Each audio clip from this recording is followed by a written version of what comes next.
ګوره دا هغه خلکو الله وضاحت وکړو څوک چې وایي زما د الله سره مینه ده لیکن د الله مینه یې د چا په مینه کې پایمال کړې ده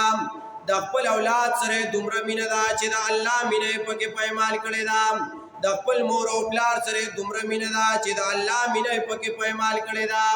د مال سره دومره مینه ده چې د الله مینه یې پکې پایمال کړې ده د جیدات سره دومره مینه ده چې د الله مینه یې پکې پایمال کړې ده د ځان سره دومره مینه ده چې د الله مینه یې پکې پایمال کړې ده د قام قبیلې سره دومره مینه ده چې د الله مینه یې پکې رسته کړې ده دا اوس د دروغو مینه ده دا د دروغو مینه ده یاره جی زما الله ډېر خوښ دی زه عبادت کوم د الله نه علاوه بله خبره نه کوم اوس ګوره چې دا د رښتیاو خبره ده که د دروغو نو دې ته ته بیا سوچ کوه چې یاره جی زما د الله سره ډېره مینه ده د الله د رسول سره مې ډېره مینه ده لیکن چې کله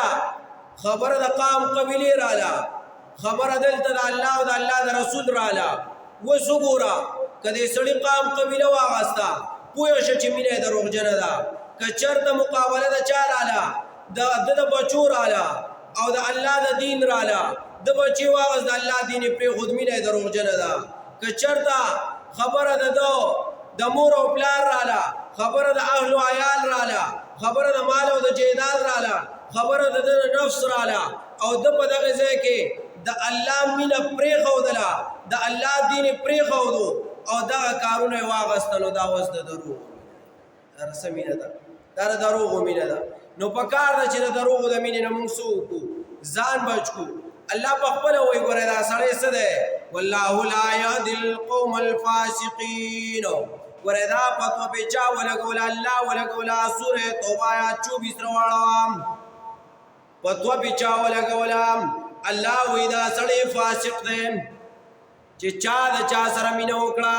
د الله په مقابله کې د بل چا سره مینه وکړه دا سړی فاسق دی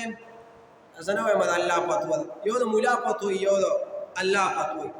نو ګوره دا فتوا الله لګولې د فسق د هغه چې دا سړی فاسق دی کم از کم د نبی علیه السلام سره ګوره